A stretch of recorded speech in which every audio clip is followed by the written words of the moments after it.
The sun was dipping low over the Brooklyn brownstone, casting long shadows through the lace curtains that had hung in the windows for as long as I could remember.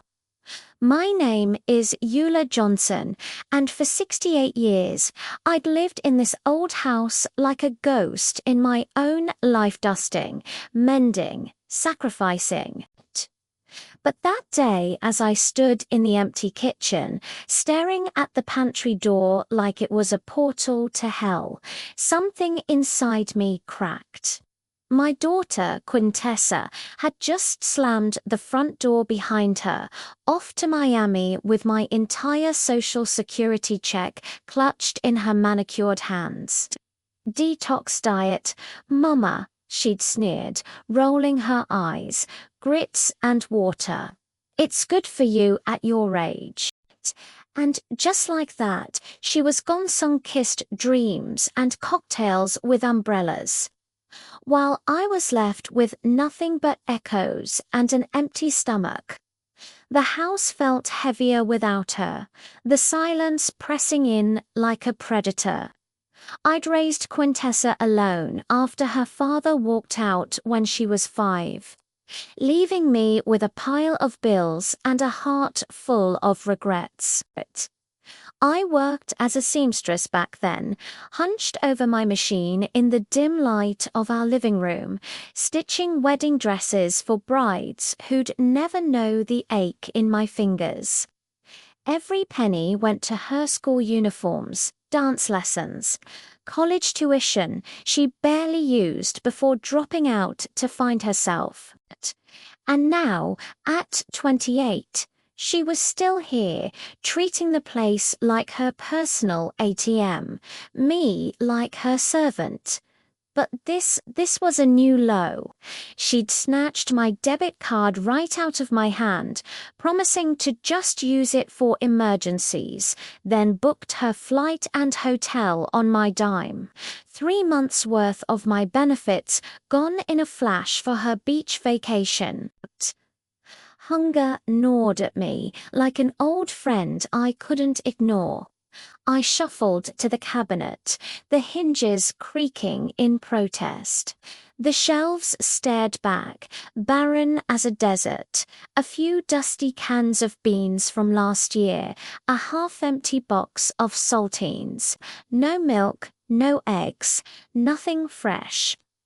Quintessa had packed light, but she'd raided the fridge before leaving, stuffing sandwiches and snacks into her beach bag. Can't trust airport food, she'd said with a wink. And the grits. I reached for the jar on the top shelf. The label faded from 20 years of sitting there. It felt too light. I twisted off the lid, and my heart sank. A scant handful of grains at the bottom mixed with grey dust. Not enough for a meal, barely enough for a mouse. She'd lied. Or worse, she hadn't even checked. Just tossed out the words to shut me up, then vanished into her Uber perfume, trailing like a toxic cloud. I slammed the jar down, the glass clinking sharply against the wood. Tears burned my eyes, but they weren't from sadness, they were from rage, cold and crystallizing. How had it come to this? I'd given her everything. The silver tea service from my grandmother, the antique china set I'd saved for her wedding, the fur coats in the closet that smelled of mothballs and missed opportunities. I'd worn the same threadbare dresses for years so she could have the latest trends. Mama, these shoes are in style now, she'd whine, and I'd hand over the cash, eating oatmeal for dinner to make up the difference. But now, standing in that empty kitchen, I saw it clear as day. I wasn't her mother anymore. I was her meal ticket, her doormat, and she was cruel, not just selfish cruel, in that casual, entitled way that young people can be when they've never had to scrape by. I wandered into her room, the chaos hitting me like a slap. Clothes strewn everywhere, lipstick tubes uncapped on the vanity, crumpled receipts littering the floor. I rummaged through drawers under pillows, hoping for loose change, anything to buy a loaf of bread. Nothing. My eyes caught a wadded up paper near the trash bin. I smoothed it out, her hotel reservation and flight itinerary. The total leaped out at me bold black, merciless. Exactly 3 months of my social security. She'd spent it all on luxury suites and first-class seats while I starved. The walls closed in, the air thick with her carelessness. I shut the door behind me, cutting off that chapter like a severed limb. The living room greeted me with its silent grandeur, street lamps filtering through heavy velvet curtains. There they were, my treasures, my chains. The antique oak buffet, carved like a tombstone, housing the Haviland Limoges porcelain service for 12. We'd used it twice in 40 years. For your wedding, Quintessa, I'd say, polishing it religiously. The wedding never came. Boyfriends did, fleeting as summer storms. Beside it, the silver tea service from Grandma, gleaming dully. The jewelry box with pieces I'd never worn, for the grandchildren, I'd tell myself. In the hall closet, fur coats worth a fortune, dismissed by Quintessa as dust collectors.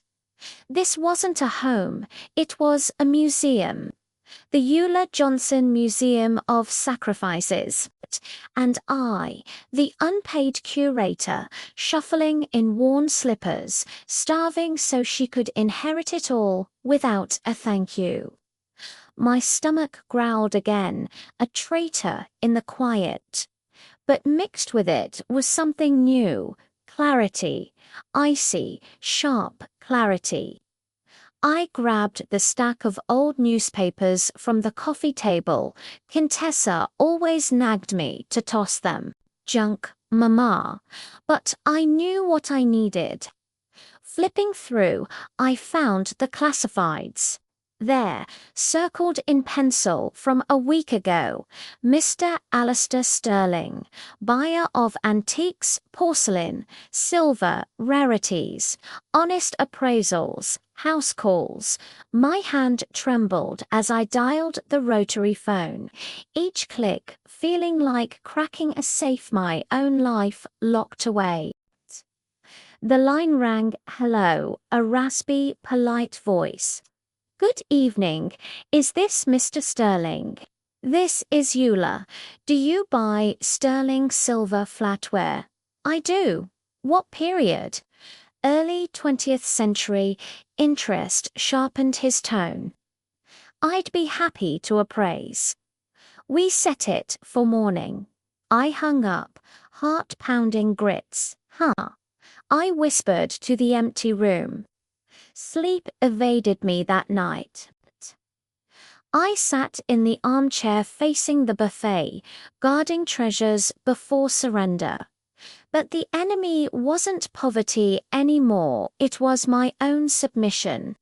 At 9 a.m., sharp the doorbell sliced the silence.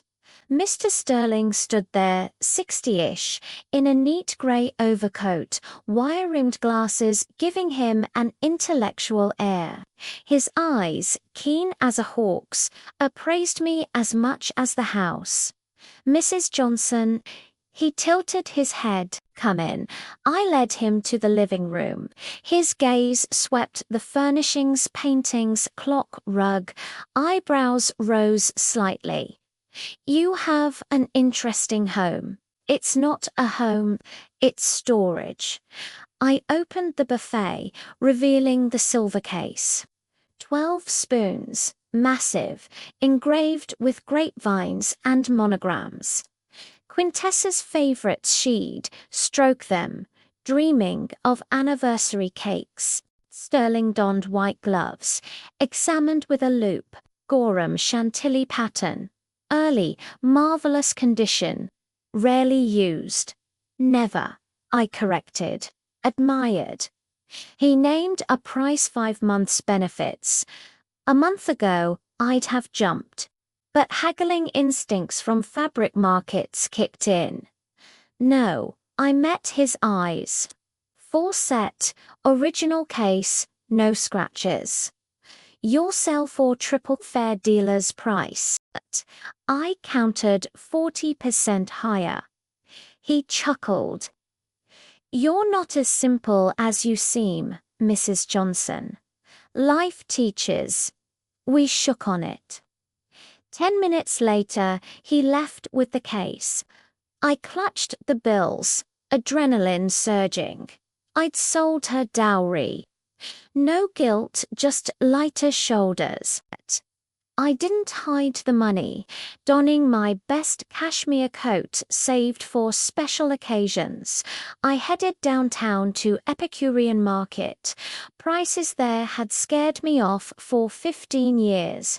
Today I strode in like royalty. Scents of fresh bread, coffee, spices enveloped me. At the deli, half-pound prosciutto di Parma, Virginia ham, cheese counter, aged Parmesan, brie with truffles, olives stuffed with almonds, warm baguette. Then peaches, huge, velvety, out-of-season imports.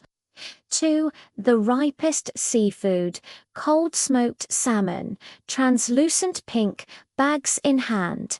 I returned home. Not to the kitchen oilcloth I spread a snow-white lace tablecloth from the buffet, for guests Quintessa had forbidden. Today I was the guest. I set a gold-rimmed plate. Silver forks remained. Ham, rosettes, cheese cubes, olives, salmon on broken bread, peach juice dripped sweetly, washed down with black tea from a ceremonial cup. This wasn't food, it was freedom. I existed. My desires mattered. Crumbs left.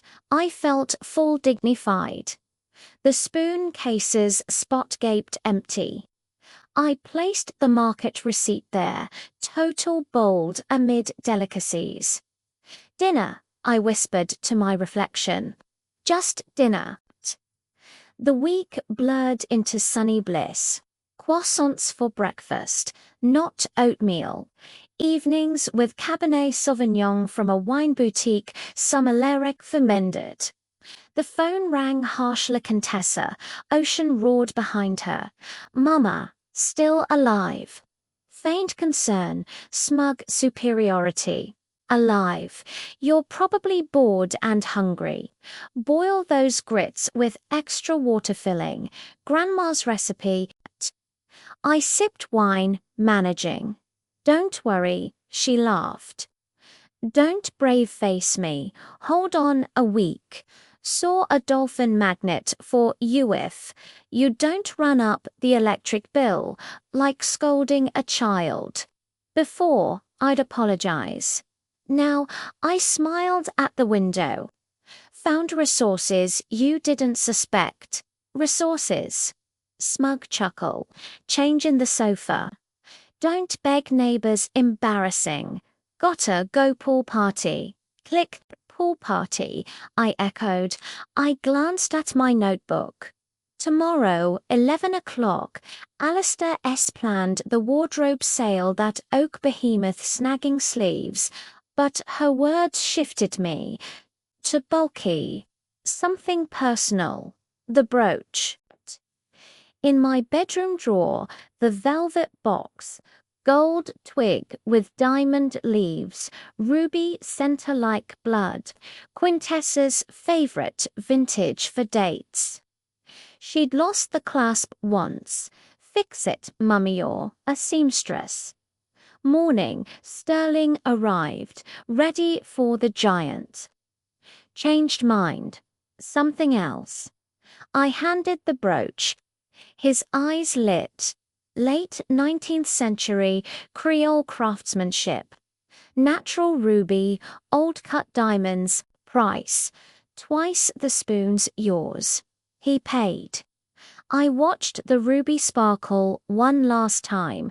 History ended stone and metal now. I dialed gourmet delivery, crab avocado salad, veal medallions with mushrooms, coldest champagne. Champagne bubbled as I opened the secretary desk for painting papers. Drawer junk yielded a red folder, not mine. Brochure, Restful Meadows State Facility for Veterans and Seniors. Smiling elders. But I knew bleach, cabbage, rude staff, forgotten souls. Next, draft power of attorney. My name, her as agent. Powers, manage property, sell real estate, medical decisions. Marginal note, date, post-return, world tilted. Not waiting for inheritance, she'd accelerate it. Check me in, sell antiques, live off proceeds while I rotted. Fury forged action. I phoned Sterling. Come back with a truck, clearing everything. Everything. Sure, absolutely. 2 hours, movers hauled painting, clock, rug, porcelain, room emptied, breath easier. Some obscene for a pensioner. I called cleaners. Deep clean, today double pay. Then, elite boutique, caviar, truffles, foie gras, champagne, exotics, order exceeded nursing home yearly cost. By evening, apartment gleamed, lily scented.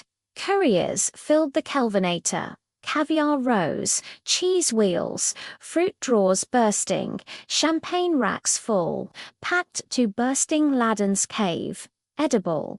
I opened it. Light gleamed on foil, cold air rich. My shield, my sword. 2 weeks ended at noon. Key scratched. I sat with Darjeeling. Mama, home. Quintessa boomed. Hope you've humbled, apologize for your behavior. Suitcase wheels dragged, she entered, tan peeling, sundress floral. What smell suspicious, sniff, air freshener spill. Then, why so spacious? Eyes darted, missing rug, clocked figure, later. Hungry, plain garbage, to fridge. Bet no cooking but porridge. Sandwich, even with butter. Open it, I said. She yanked, screamed, recoiling. Before her inheritance chilled. Caviar stacks, Dom Perignon, truffles, cheeses, fruits, chocolates, foie gras, bursting luxury. What hand to mouth? Where from? I was hungry. You took my card, improvised. She grabbed caviar jar, stole loan, darted to living room, screamed, jewelry box, spoons, brooch, clock. We've been robbed. Police. No police, clink of cup. Sold it. Phone dropped. Sold. Why hungry? Had your brooch on toast, wonderful. Drank grandfather's clock with Chateau Margaux. Realization hit. You ate my inheritance. You saved, didn't dust it. Waited to vacate me. She grabbed Jara's bottle. Save something, return, put back. My dinner, slap on table. Put back. She complied, suffering, regret this. Calling Dr. Psychotic, invalidate transactions. 911 ambulance, psychiatric, mother's episode. I opened caveat, spooned. Try proving. Doorbell, not Medix Theodosia neighbor, Sterling, behind Quintessa dragged witness. Mama lost mind sold everything, eats money, dementia. Theodosia saw me elegant.com, sick, Eula, at healthy tea caviar sandwich. Quintessa, don't see, blue, fortune loss of control. Sterling, incompetent. Disagree, astute negotiator. Contracts, notary certificates, sound mind. Papers, seals, stamps, flawless. Theodosia, normal. You saved on her life, wore same coat decade, now she eats humanly crazy. Quintessa, my inheritance. Sterling, her property. Silence. Quintessa hissed. One round, but when delicacy's gone, who hands water me, won't forgive turn life hell. Stop I pulled folder, worried about my future. Restful meadows your plan. She paled, not what out changed locks. Things packed, can't, registered sue, but nowhere to live now. Threatened harm witnesses, she grabbed suitcase, cursed, slammed out. Alone, I locked door. Returned caviar to fridge. Cold tastier. 2 weeks later, balcony. Tray with coffee, salmon sandwich. New shawl from fur coat sale. Quintessa gone threats, silenced by apartment sale warning. Room empty, light. Brochure, spa resort, month their money to memories. Bite, taste of diamond earrings. Freedom, I owed nothing but to myself. What do you think, listeners? Did Eula do right? Deprived daughter of inheritance. Society says parents give all but. Where's the line? Quintessa planned betrayal, deserved lesson, or too cruel? Share stories. Like, subscribe, comment your city. More tales of strength ahead.